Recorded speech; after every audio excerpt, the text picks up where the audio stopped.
On this edition of Crime Chronicles, I come to you from Santa Susana Pass Historic State Park in Los Angeles County, California.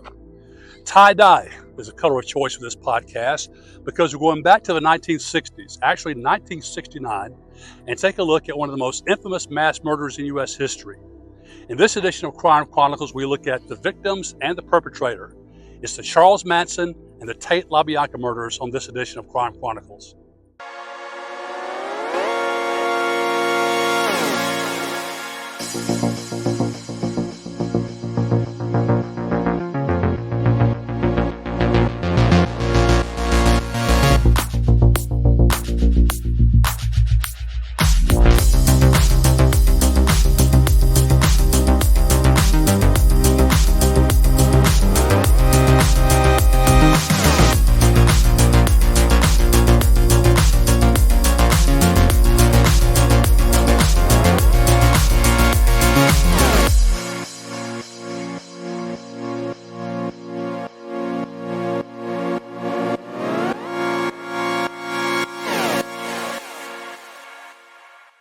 On the night of August 8, 1969, four people, Charles Watson, Susan Atkins, Patricia Krenwinkel, and Linda Kasabian, invaded the home of film director Roman Polanski and his pregnant wife, actress Sharon Tate Polanski. The house was located on Cielo Drive in Los Angeles. 5 people were murdered: Sharon Tate Polanski, Jay Sebring, Abigail Folger, Wojciech Frykowski, and Stephen Earl Parent.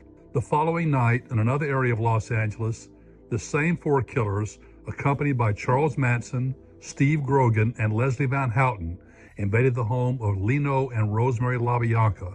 They were murdered as well. The Tate LaBianca murders and at least 2 others were committed by members of a doomsday cult referred to as the Manson family, headed by 35-year-old Charles Manson. It was one of the most bizarre set of murders in U.S. history, and a violent punctuation to one of America's most turbulent decades. Most of the murders, the most famous murders committed by Charles Manson and his family, occurred in Los Angeles, the city of Los Angeles, rather than this remote area where I am right now.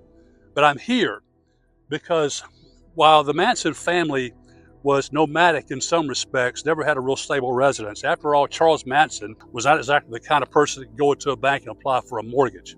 During their low point, or heyday, however one chooses to look at it, they lived about a half mile from here at a place called the Spahn Ranch, which is now part of this state park. The Spahn Movie Ranch, close to where I am right now, which was home to the Manson family for much of their career, was owned by a man named George Spahn, about 80 years old at the time these murders were committed. And there's no evidence whatsoever that Mr. Spahn, who was really blind, had any idea what the people who lived on his ranch with his permission were up to. He knew they probably broke the law to get food sometimes by stealing, going in the trash cans, things like that. But he had no idea he was playing home to a group of mass murderers. The Spahn Movie Ranch at one time was a ranch, a working ranch, and it still was at the time of these murders. But it was been used as a movie set through the 1930s, 1940s when Hollywood Westerns were at their heyday. And then George Spahn bought the ranch and pretty much used it solely as his home. And the Manson family persuaded him to let him stay at his ranch. In brief, what happened is something like this. In August of 1969, at the home of film director Roman Polanski, although Mr. Polanski was out of the country at the time, his wife, Sharon Tate Polanski, her former boyfriend, hairstylist Jay Sebring, Abigail Folger, a social worker and heir to the Folger coffee fortune, her boyfriend, Wojciech Frykowski, were at the Polanski house when it was invaded by several members of the Manson family. The first person to be killed that night, though, was not the 4 people I just mentioned. It was a young man, 18 years old, named Stephen Earl Parent. I'm at a restaurant in Los Angeles called El Coyote. Now, Los Angeles is no stranger and no short of Mexican restaurants in this city. After all, the original European inhabitants or conquerors, however one chooses to look at it, were the Spaniards. And of course, there's a significant Mexican-American population here, or Latino population, always has been. But this restaurant is special for several reasons. First off, it was established in 1931, so I'm not sure if there's an older restaurant in the city of LA, let alone an older Mexican or Mexican-American restaurant. More significantly for our purposes here, this was a restaurant where 4 members of the 4 victims of the Tate killings, that being Sharon Tate Polanski, Jay Sebring, Wojciech Frykowski, and Abigail Folger, had their last meal on the night they were murdered.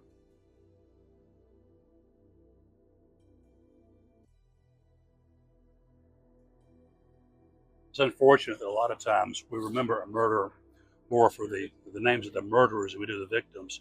Although in this case, the name Sharon Tate Polanski, is pretty well known. It's very well associated with these murders. But we should take a look at the victims in this case, and let's start with the actress and wife of film director Roman Polanski, Sharon Tate Polanski.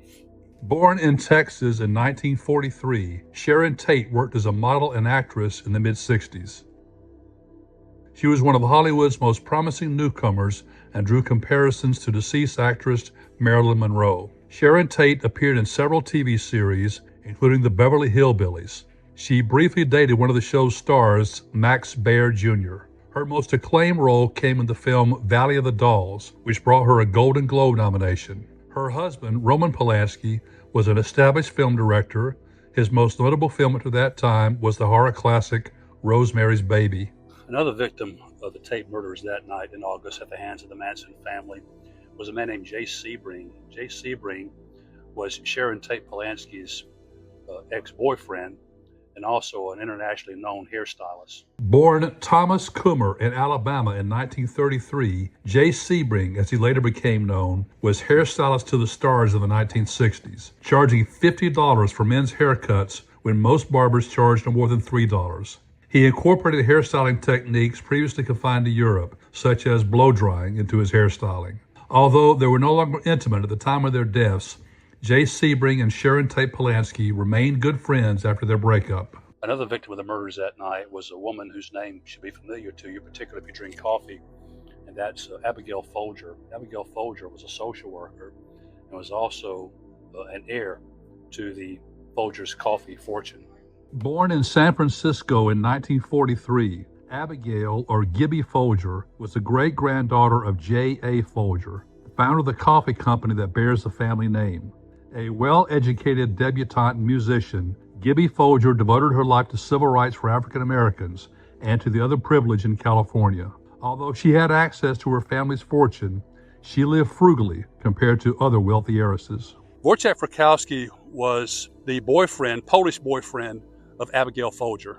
Born in Poland in 1936, Wojciech Frykowski was a writer, financier, and an aspiring actor. In addition to being the boyfriend of Abigail Folger, Frykowski was friends with Roman Polanski and had participated in some of his film projects. The 5th victim of the Tate murders that night at the hands of the Manson family was a young man 18 years old named Stephen Earl Parent.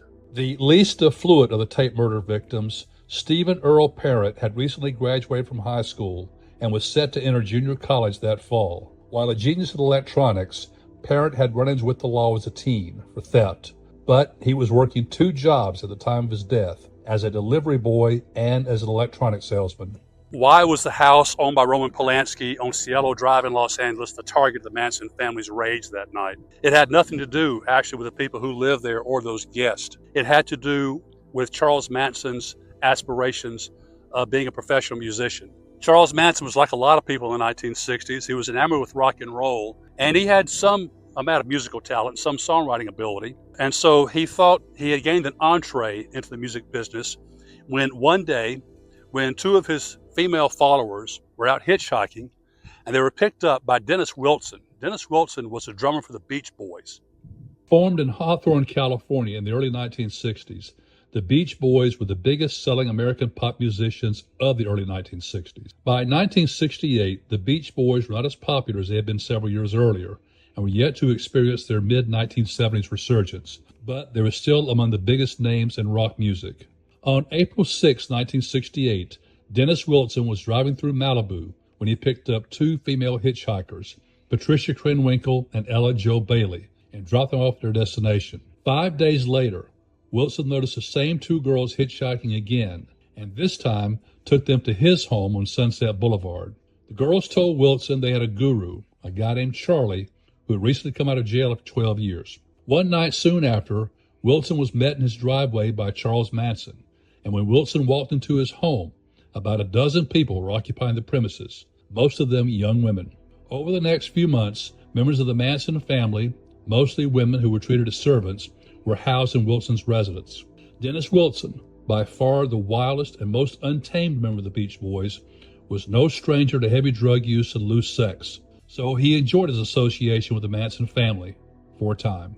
At first, Dennis Wilson was not exactly a fan, but he was not scared of Charles Manson, and they got along pretty well. But the Manson family, as they did, began to encroach on Dennis Wilson and even moved into his house without his okay. But it got to a point where Dennis Wilson was afraid to say no to Charles Manson. It also got to the point where Charles Manson bullied or convinced Dennis Wilson into introducing him, I should say, to a music producer. The guy's name was Terry Melcher. Terry Melcher produced a lot of groups back in the 1960s. He was also the son of actress Doris Day. And so the Manson family, or Charles Manson, got an audition with Terry Melcher, but Terry Melcher effectively said, "Don't call us, we'll call you." And so the reason the Polanski house was targeted that night was because it was the same house that had formerly been owned and lived in by Terry Melcher. Manson recorded several songs at the home of Dennis's older brother and fellow Beach Boy Brian, with the assistance of Dennis Wilson and Terry Melcher. In September 1968, the Beach Boys recorded a Manson song called "Cease to Exist," but reworked it as "Never Learn Not to Love," which was released the following December. The song was credited to Dennis Wilson in exchange for gifts to Manson. Wilson eventually distanced himself from Manson and moved out of his Sunset Boulevard house, leaving the family there, and he moved to a basement apartment in Santa Monica. Virtually all of Wilson's household possessions were stolen by the family, and the members were evicted from his home. When Manson subsequently sought further contact, he left a bullet with Wilson's housekeeper to be delivered with a threatening message. By this time, Dennis Wilson feared Charles Manson and suspected him of killing people. Manson had visited the Polanski home prior to the murders. On March 23, 1969, he showed up uninvited looking for Terry Melcher, but was told by people working at the home that Melcher no longer worked there. It turned out that Manson had been to the home several times prior, each time looking for Terry Melcher. Charles Manson was one of the most infamous mass murderers in American history, certainly one of the most infamous mass murderers of the 20th century. First question to look at here, perhaps, is who was Charles Manson, and how did this man who stood no more than 5 feet 2 inches tall become the infamous figure that he is, and how did he gain control of the minds of so many people? Charles Maddox was born on November 12, 1934, to 16-year-old Ada Maddox in Cincinnati. Charles Manson never knew his biological father. Charles Manson's extremely dysfunctional childhood laid the foundation for a life of crime. Just before Charlie was born, Ada Maddox married William Manson, a laborer at a dry cleaning business. Charles Manson was neglected as a child while his mother and stepfather went on drinking binges. After Ada's divorce, Charles Manson kept his stepfather's last name. While his mother was in prison for robbery, Charles Manson was placed in the home of an aunt and uncle in West Virginia, where his mother joined them after being paroled. Charlie Manson was frequently truant from his Charleston schools. He and his mother moved to Indiana, where Ada remarried. In an interview with Diane Sawyer, Charlie Manson said that when he was age 9, he set fire to his school. He also got repeatedly in trouble for petty theft. In 1947, at the age of 13, Manson was placed in a Catholic reform school in Terre Haute, Indiana. Wanting to escape the strict rules and corporal punishment at the school, Charles Manson ran away and lived on the streets. It was in Indianapolis in 1948 where Manson committed his first documented crime by robbing a grocery store. In 1949, he was sent to a juvenile facility in Omaha for theft. He left the facility and committed a series of armed robberies, for which he was sent to a reform school in Indiana, where he was allegedly raped by other inmates. Manson developed a knack for feigning madness as a defense mechanism, something he used as an adult. He escaped in 1951 and commenced robbing filling stations while driving west, eventually being arrested in Utah. As his crimes now involved crossing state lines, Manson was imprisoned at a federal juvenile facility in Washington, D.C. It was determined he had an IQ of 109, just above average, and was aggressively antisocial. Manson was transferred in October 1951 to a minimum security institution in Virginia, where he was caught raping a boy at knife point. He was sent to 2 other federal facilities where he continued his aggressive behavior but was released in 1954. In January 1955, Manson married a hospital waitress named Rosie Willis. He stole a car in Ohio and was arrested with his pregnant wife in Los Angeles. He received a 5-year probation sentence. His probation was eventually revoked, and he was imprisoned in California. While Manson was in prison, Rosalie gave birth to their son, Charles Manson Jr. Upon his release in 1958, Manson, now divorced, began pimping teenage girls. He was sentenced to 2 years probation for forgery. He married again, this time to a woman with a history of prostitution. Manson's probation was revoked, and he was ordered to serve 10 years. During his imprisonment in Washington State, he took guitar lessons from notorious Depression-era bank robber Alvin Creepy Karpis. By the time of his release on March 21, 1967, Charles Manson, now divorced again, has spent more than half of his 32 years in prisons and other institutions.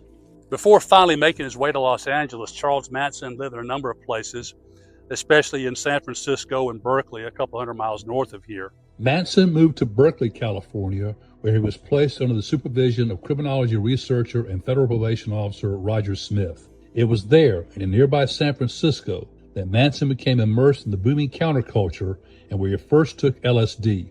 Manson eventually moved to the Haight-Ashbury district, the center of American counterculture, where he began to study philosophy and Scientology, and he continued his use of LSD.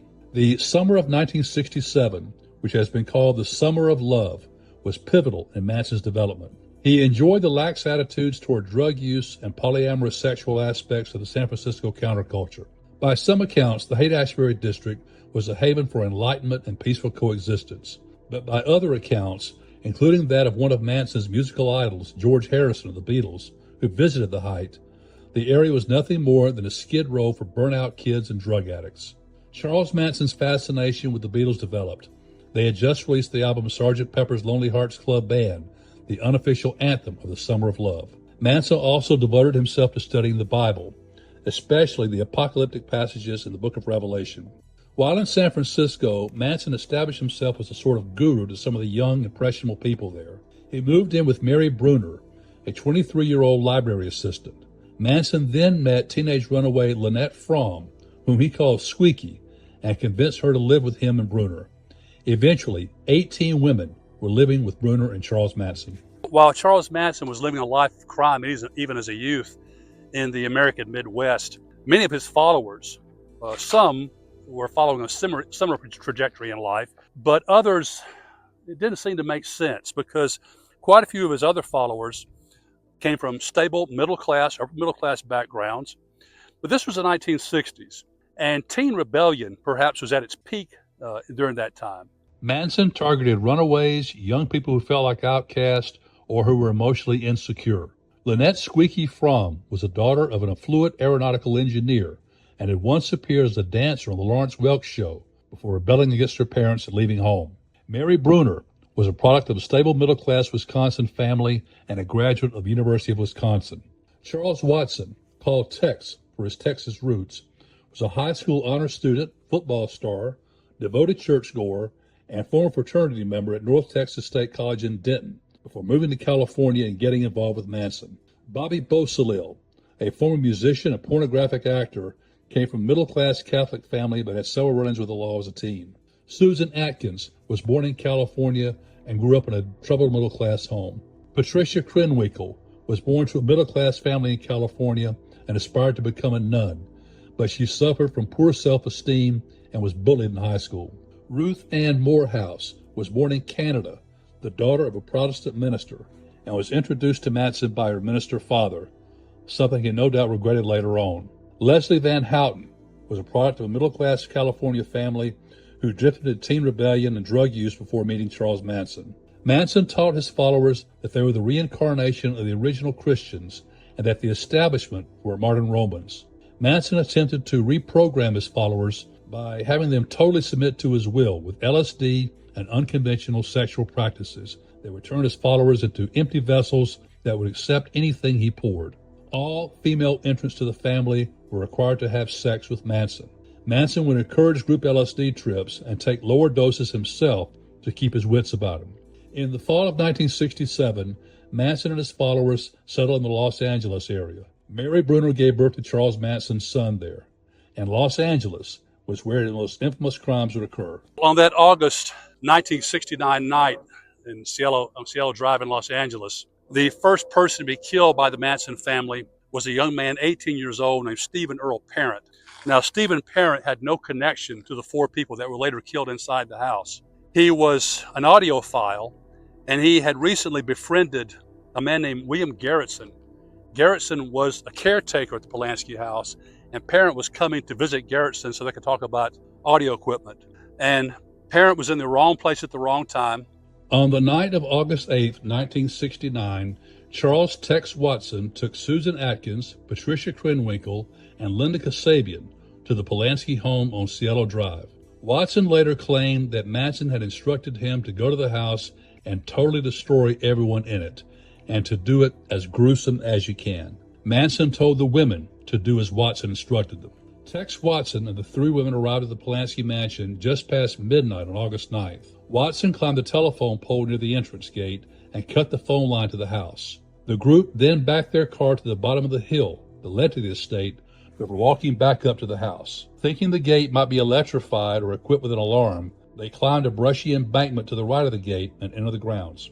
Seeing approaching headlights, Watson ordered the women to line the bushes. He stepped out and told the approaching driver, Stephen Parent, to halt. Watson aimed a .22 caliber revolver at Parent, who begged for his life. Watson slashed Parent with a knife and shot him 4 times, killing him in the front seat of his car.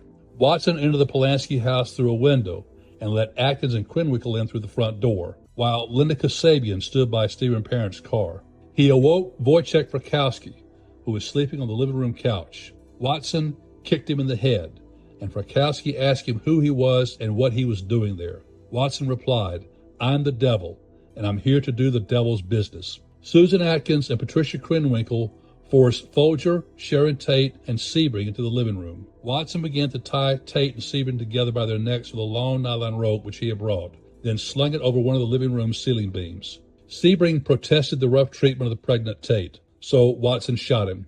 Abigail Folger was taken back to her bedroom for her purse, and she gave the murderers $70. Watson then stabbed Jay Sebring 7 times. Frykowski's hands had been bound with a towel, but he freed himself and began struggling with Atkins, who stabbed at his legs with a knife. Wojciech Frykowski fought hard for his life, struggling across the lawn, but Watson continued to stab him. Frykowski suffered 51 stab wounds. He had also been struck 13 times in the head with the butt of Watson's gun.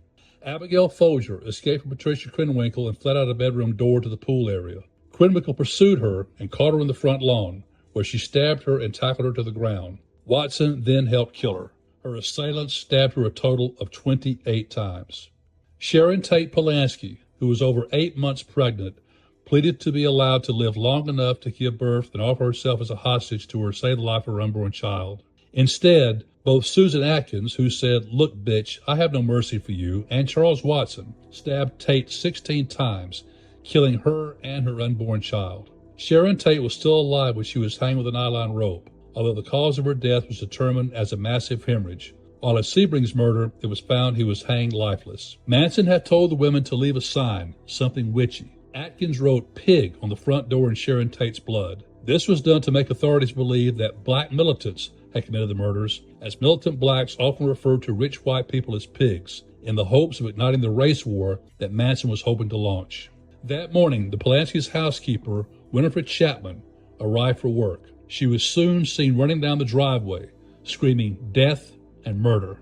William Garretson was a caretaker at the Polanski house at that night, and it's incredible to think about this. But while all this mayhem and murder was going on around him, he literally slept through the entire episode. He was in his quarters, which is off the mansion, and the killers had no idea that he was there. As I said a while ago, Garretson was an audiophile, and he was listening to music, and either was listening to music and or asleep while these murders were going on. Well, not surprisingly, the next morning, the first person the police took into custody was William Garretson. But it became apparent that he was simply very lucky and knew nothing about these murders. The Tate murders generated panic throughout Los Angeles and Southern California, as you might guess. And one of the first things that police officers looked for was a motive, some kind of connection between the murder victims and their killers. And one of the first suspicions was perhaps this was a drug deal gone bad. It turned out that some of the people at the house had used marijuana that night, but that part of the story dried up pretty quickly. When Tex Watson and the female members of the Manson family who killed the 5 people at the Polanski mansion returned, Charles Manson was not happy about the way they carried it out. And so he decided to go with them on the next outing and sort of show them how it was supposed to be done. The following night, in another area of Los Angeles, Charles Manson himself, along with some of his followers, arrived at the home of Leno and Rosemary LaBianca. Supposedly, Charles Manson went inside the house and tied the LaBiancas up, went back outside and told his followers, okay, now I've done my job, you go do yours.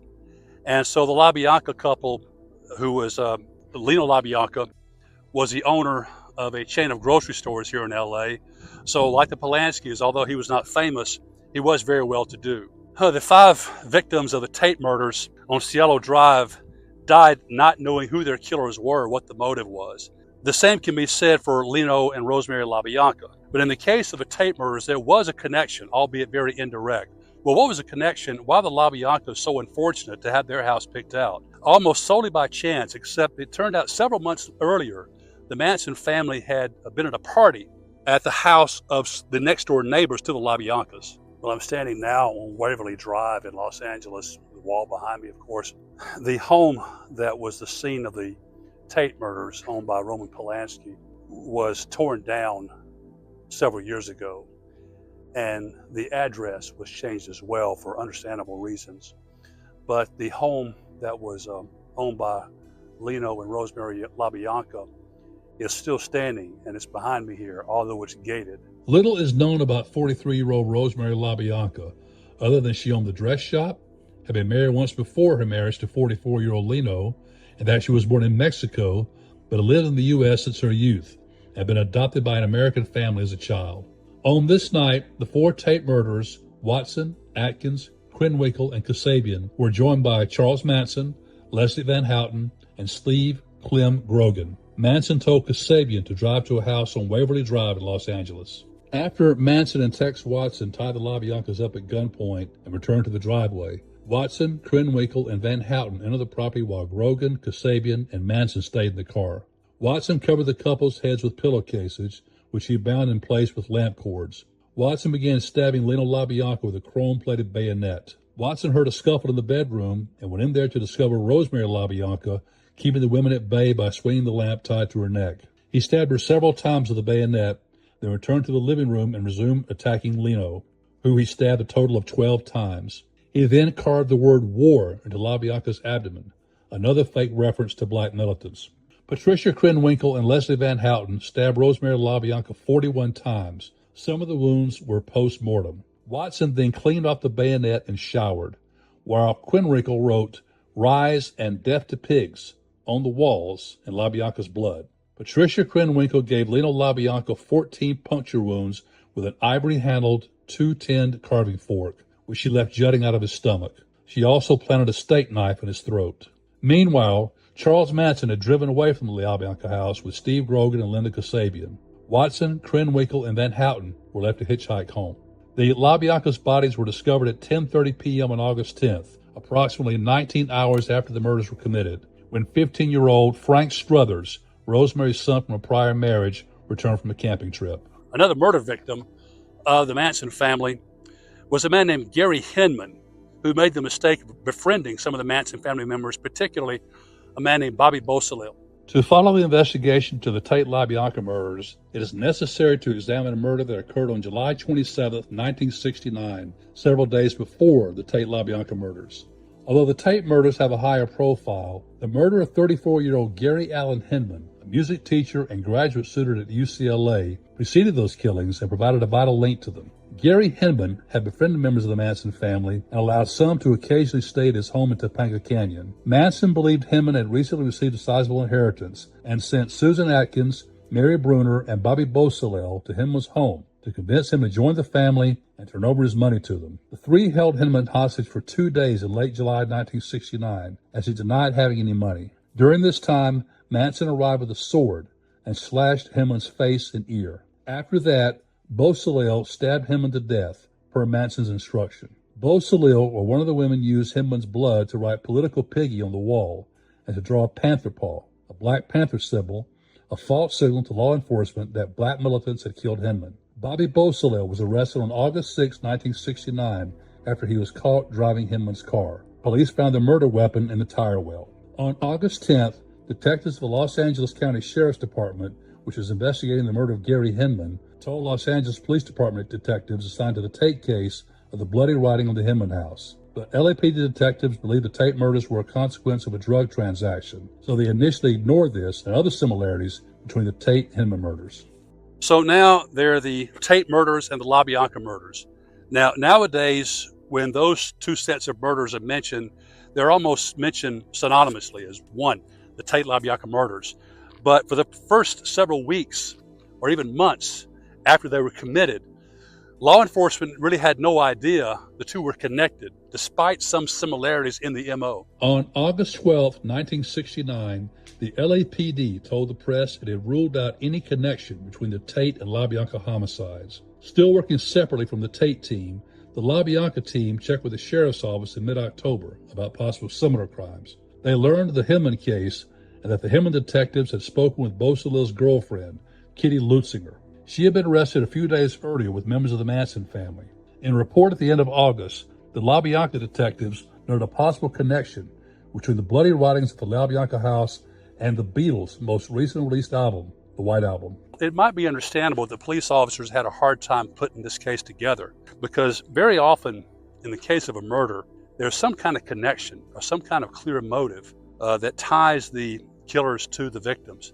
In this case, the motive was so bizarre that even most film writers could not concoct a scheme like this. I'd heard of the Charles Manson murders almost from the time they happened, but my first real education into finding out more about the Manson murders, the Manson family, was through a book called Helter Skelter. It came out in the mid-1970s, written chiefly by the chief prosecutor in the case, Vincent Bugliosi. The book opens with this line.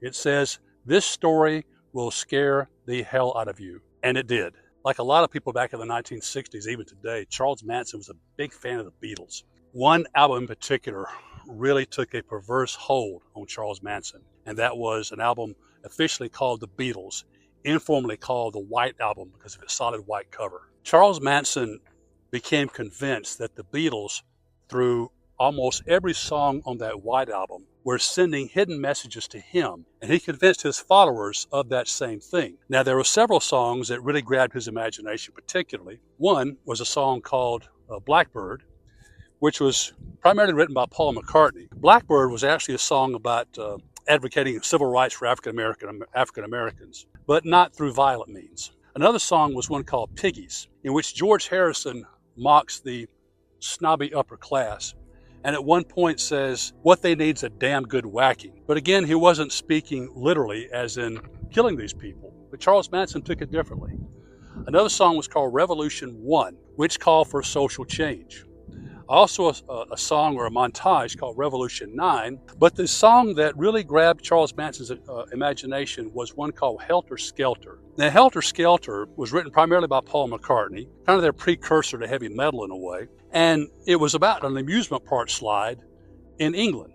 But Charles Manson took it to mean something much more than that. The Beatles' White Album was released in November 1968. Manson referred to his self-declared pending race war as Helter Skelter, taken from a song on side 3 of the White Album. The Manson family evolved into a doomsday cult when Manson became fixated on the idea of an imminent apocalyptic race war between America's black and white populations. And like most doomsday cultists, he tried to precipitate the doomsday he predicted. A white supremacist, Manson told the family that black people would rise and kill the entire white population. During this war, the Manson family, with him as chief prophet, and the Beatles, John Lennon, Paul McCartney, George Harrison, and Ringo Starr, as the other 4 prophets, would find shelter in the bowels of the earth below Death Valley in Southern California, and emerge to lead the victorious black race once the war was over. Blacks, in Manson's view, were not intelligent enough to survive on their own. They would need a white man, namely him and the Beatles, to lead them. Charles Manson and his followers are no stranger to law enforcement in Los Angeles, both before and after the murders, in unrelated crimes. In fact, Some members of the family, including Manson, were taken into custody after the murders were committed for separate crimes. On August 16th, the Los Angeles County Sheriff's Department raided Spahn Ranch and arrested Manson and 25 others as suspects in a major auto theft ring. Weapons were seized, but because the search warrant had been misdated, the group was released a few days later. Police got a break when one of the killers, a Manson family member, Susan Atkins, was in jail for another crime and started bragging about the murders to some fellow inmates. Not long after the raid at Spahn Ranch, the Manson family was arrested again, this time at Barker Ranch. Susan Atkins was one of those arrested. While she was incarcerated on these charges, police linked her to the murder of Gary Hinman, to which she confessed. Susan Atkins also told two fellow inmates, Ronnie Howard and Virginia Graham, that she had participated in the Tate LaBianca murders. Howard and Graham told detectives about her confession.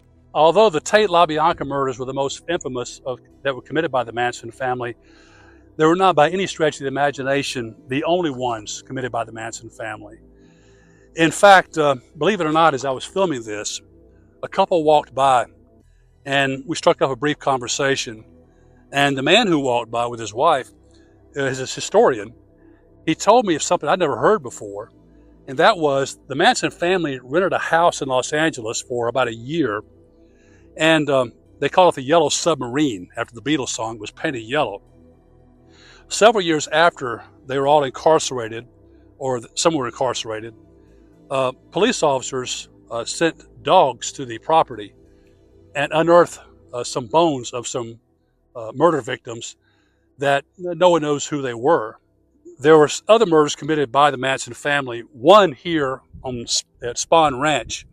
The victim was a man named Donald Shorty Shea, who was a Spahn Ranch hand and an aspiring actor. 35-year-old Hollywood stuntman Donald Shorty Shea was murdered on August 26, 1969, more than 2 weeks after the Tate LaBianca murders. Manson told Shea, Bruce Davis, Tex Watson, and Steve Grogan to go on a ride to a nearby car parts yard on the Spahn Ranch. Davis sat in the back seat with Grogan, who then hit Shea with a pipe wrench, and Watson stabbed him.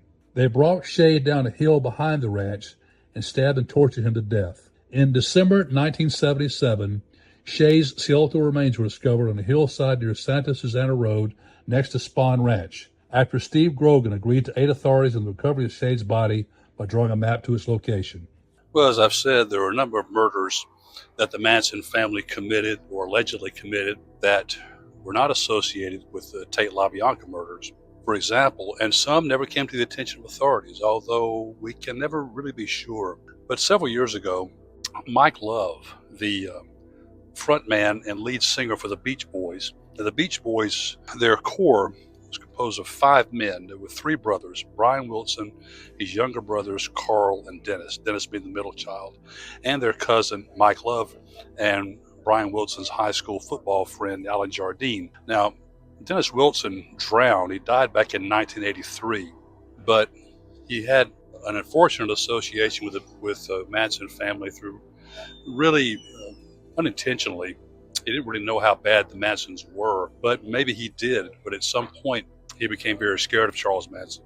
Mike Love, his cousin and bandmate, several years ago, released a book. And in the book, he claimed that Dennis Wilson told him that he witnessed Charles Manson shoot an African-American man at the Spahn Ranch and throw his body in a well. Was that true or not? According to some, this may have been a delusion on Dennis Wilson's part, because some have maintained there were no wells there. On the other hand, I just spoke with a historian who knows that area very well, who asserts very firmly there were wells on the property. So the exact body count that can be traced to the Manson family probably would never be known for sure, because a number of the people that they killed, the Tate LaBianca murders notwithstanding, were people that were not very well known or had no connections to anybody, or homeless or vagabonds like some of the Manson family members were. Charles Manson repeatedly claimed to have killed many others, by some sources as many as 35 people. For example, Tex Watson became involved in drug dealing and robbed a 22-year-old drug dealing rival named Bernard Crowe. Crowe threatened to kill everyone at Spahn Ranch. In response, Manson shot Crowe in July 1, 1969 at Manson's Hollywood apartment. Manson mistakenly believed that Crowe was a member of the Black Panthers and expected retaliation for the Panthers. Manson brought in members of the Straight Satan's Motorcycle Club to act as security at Spahn Ranch. John Philip Haught, 22, joined the Manson family and was among the group who was arrested in the October raid of the Klan of the Tate LaBianca murders. Manson suspected him of being an informant. On November 5, 1969, Haught was associating with some members of the family. While there was some suspicion that the Manson family had killed Haught, the official cause of death was suicide, as family members said he was playing Russian roulette. On December 1, 1969, the LAPD announced warrants for the arrest of Watson, Krenwinkel, and Kasabian in the Tate case. The suspects' involvement in the LaBianca murders was noted. Charles Manson and Susan Atkins were already in custody. Leslie Van Houten's involvement will be discovered later. Patricia Krenwinkel was in custody in Alabama. Tex Watson was under arrest in his home state of Texas. Linda Kasabian turned herself into authorities in New Hampshire when she learned of the warrant for her arrest. Between the time they were arrested and the time they went to trial, the Manson family and Charles Manson in particular became perverse media celebrities, as often happens in cases like this. In June 1970, Rolling Stone made Manson their cover story. He also covered the pages of various left-wing radical publications. Bernadine Dorn of the Weather Underground said of the Tate murders, "Dig it. First, they killed those pigs. Then they ate dinner in the same room with them. Then they even shoved a fork into Pig Tate's stomach. Wild." In addition to Manson's followers, some young people gathered outside the Los Angeles County Courthouse during the trial, sporting Manson t-shirts that named Manson Man of the Year and referred to him as Jesus Christ, a name he used for himself. It should come as no surprise that Charles Manson and his followers who were on trial for these murders little respect for law and order or for the American court system. In fact, the trial was a circus itself. The trial began on June 15, 1970, led by Assistant District Attorney Vincent Bugliosi. The prosecution's main witness was Linda Kasabian, who, along with Manson, Atkins, and Krenwinkel, had been charged with the 7 Tate LaBianca murders. Since Linda Kasabian, by all accounts, had not actually participated in the killings, she was granted immunity in exchange for testimony that detailed the nights of the crimes. Critics of the deal maintained that Kasabian got away with murder. Originally, a deal had also been made with Susan Atkins, in which the prosecution agreed not to seek the death penalty against her in exchange for her grand jury testimony on which the indictments were secured. When Atkins repudiated that testimony, the deal was withdrawn. Because Leslie Van Houten had participated only in the LaBianca killings, she was charged with 2 counts of murder and 1 of conspiracy. Originally, Judge William Keene, who would later gain fame for his role in the fictionalized court show Divorce Court, granted Manson permission to act as his own attorney, but the motion was withdrawn before the trial started, and Judge Keene was replaced by Judge Charles Older. The prosecution contended that while Manson never directly ordered the murders, his ideology constituted an overt act of conspiracy. The prosecution argued the triggering of Helter Skelter was Manson's main motive. The crime scene's bloody White Album reference, Helter Skelter Blood, and the writing of pigs was correlated with testimony about Manson predictions that the murders black people would commit at the outset of Helter Skelter would involve the writing of pigs on walls in victims' blood. On Friday, July 24th, the first day of testimony, Manson appeared in court with an X carved into his forehead and stated he was considered inadequate and incompetent to speak or defend himself, and had X'd himself from the establishment's world. Over the following weekend, the female defendants duplicated the mark on their foreheads, as did most family members within a day or so. During the trial, family members loitered at the entrances and corridors of the courthouse. To keep them out of the courtroom, the prosecution subpoenaed them as prospective witnesses, who would not be able to enter while others were testifying. When the group established itself in vigil on the sidewalk, some members wore sheathed hunting knives that, although in plain view, were carried legally. Some family members attempted to dissuade witnesses from testifying. Prosecution witnesses Paul Watkins and Juan Flynn were both threatened. Watkins was badly burned in a suspicious fire in his van. Former family member Barbara Hoyt, who had overheard Susan Atkins describing the Tate murders, was given a hamburger spiked with LSD by family member Ruth Morehouse while visiting Hawaii. This stiffened her resolve to testify against Manson. On August 4th, Charles Manson flashed the jury a Los Angeles Times front page, whose headline was, "Manson Guilty, Nixon Declares." The previous day, President Richard Nixon had decried what he saw as the media's glamorization of Manson. Judge Charles Older ruled the headline had not influenced the jury. The next day, the female defendants, who were frequently filmed smiling and singing both in and out of the courtroom, stood up and said in unison that considering Nixon's remark, there was no point in going on with the trial. On October 5th, when Judge Older made a ruling against Manson, Manson leapt over the defense table to attack him. Manson was removed from the courtroom with the female defendants, who had risen and begun chanting in Latin. On November 16th, the prosecution rested its case. 3 days later, after arguing standard dismissal motions, the defense stunned the court by resting as well, without calling a single witness. Shouting their disapproval, Atkins, Krenwinkel, and Van Houten demanded their right to testify. And Charles Manson, while he cared little for the lives of other people, including his followers, by the way, he kept trying to convince them to more or less fall on their sword for his benefit. He fought very hard for his own life, although he had no regard for anyone else's. In chambers, the women's lawyers told the judge their clients wanted to testify that they had planned to commit the crimes and that Manson had not been involved. By resting their case, the defense lawyers had tried to stop this. Prosecutor Vincent Bugliosi believed Manson advised the women to testify in this way to save himself. In 1987, Patricia Krenwinkel, by then disassociated from Manson, said that Charles Manson was directing her and the other defendants' actions. While Charles Manson had no regard for the lives of others, he fought very hard for his own. The next day, Manson testified.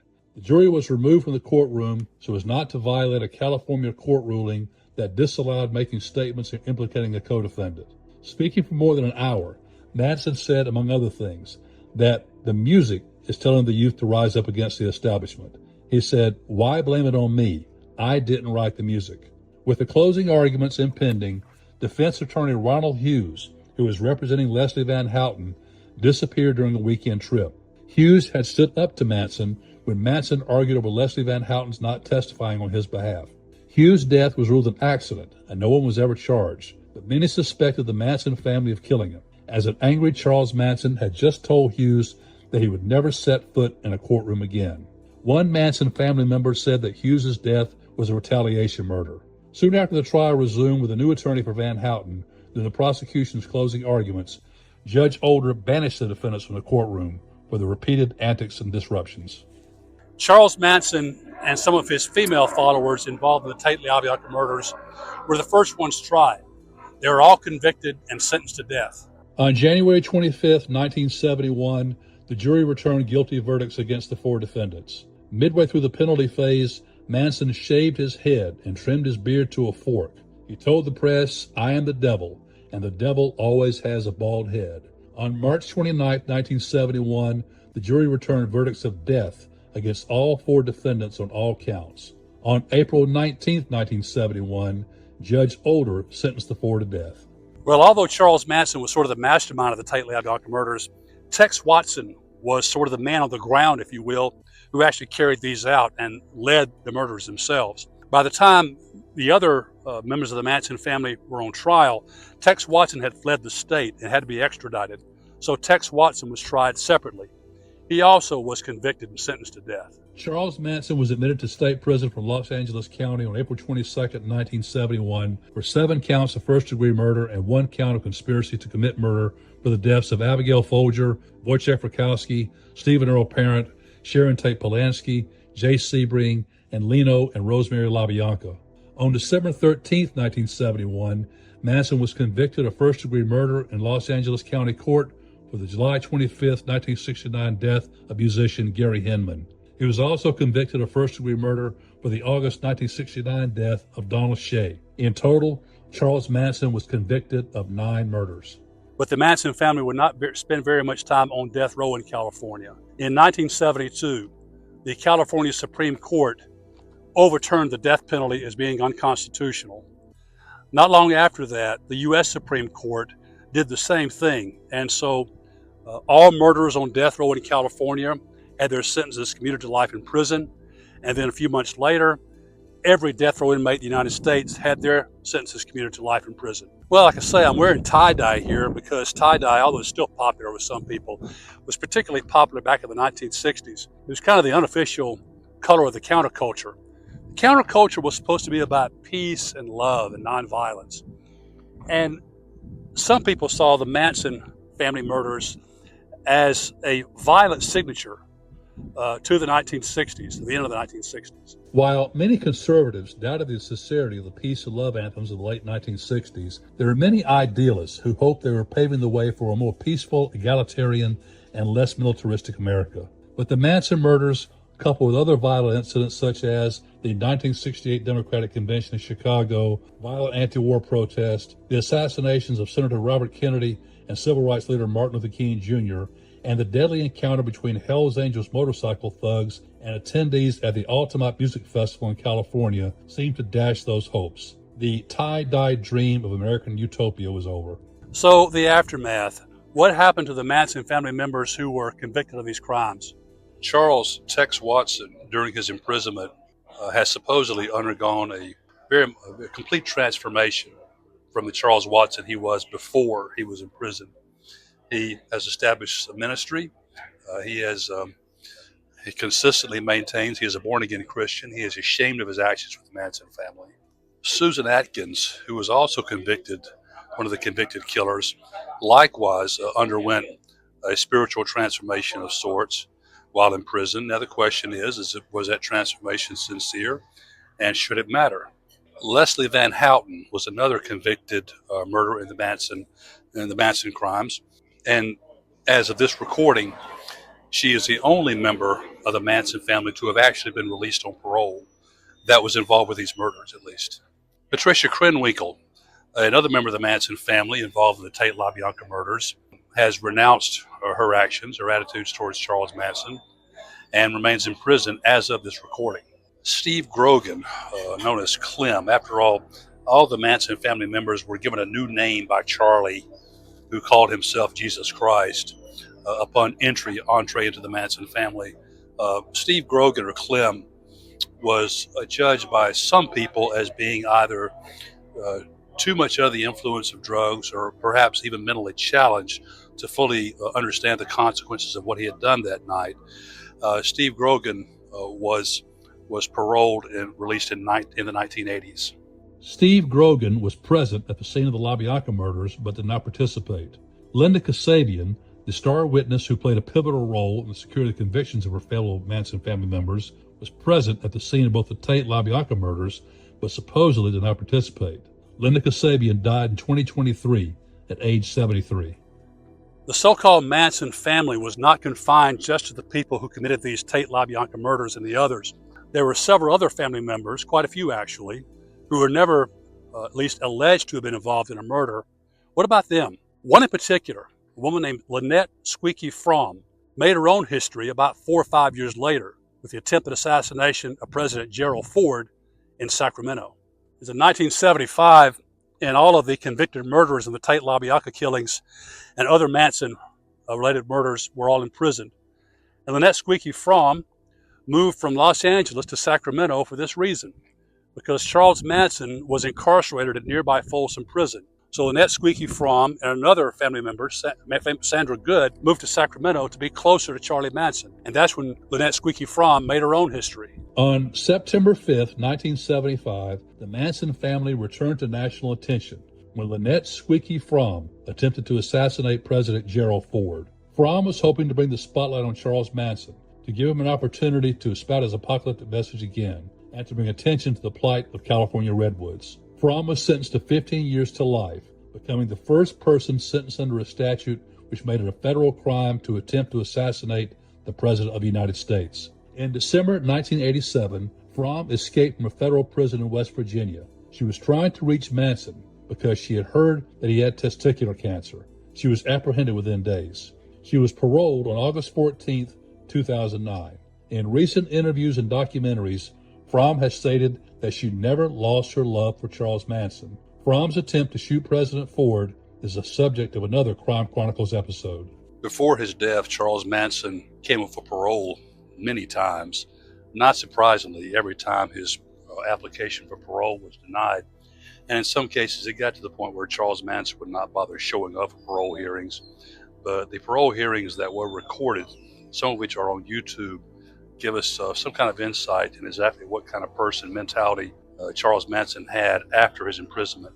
Charles Manson granted several interviews during his imprisonment to NBC's Tom Snyder, CBS's Charlie Rose, Nicholas Schreck, and to the shallow, muckraking sensationalist Geraldo Rivera. On September 25, 1984, Manson was imprisoned in the California medical facility at Vacaville when an inmate poured paint thinner on him and set him on fire, causing second and third degree burns on over 20% of his body. In June 1997, a prison disciplinary committee found that Manson had been trafficking drugs. After his March 27, 1997 parole hearing, Manson refused to attend any of his later hearings. The panel noted that Manson had a history of controlling behavior, had mental health issues, including schizophrenia and paranoid delusional disorder, and was too great a danger to be released. Manson had received 108 rules violations reports, had no indication of remorse, no insight to the causative factor of his crimes, lacked understanding of the magnitude of his crimes, had an exceptional callous disregard for human suffering,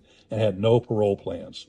In 2014, the imprisoned Manson became engaged to 26-year-old Afton Burton and obtained a marriage license. The wedding was canceled after Manson discovered that Burton wanted to marry him only so that she and a friend could use his corpse as a tourist attraction after his death. While an inmate at Corcoran Prison, Charles Manson died due to complications from colon cancer on November 19, 2017, in Bakersfield, California.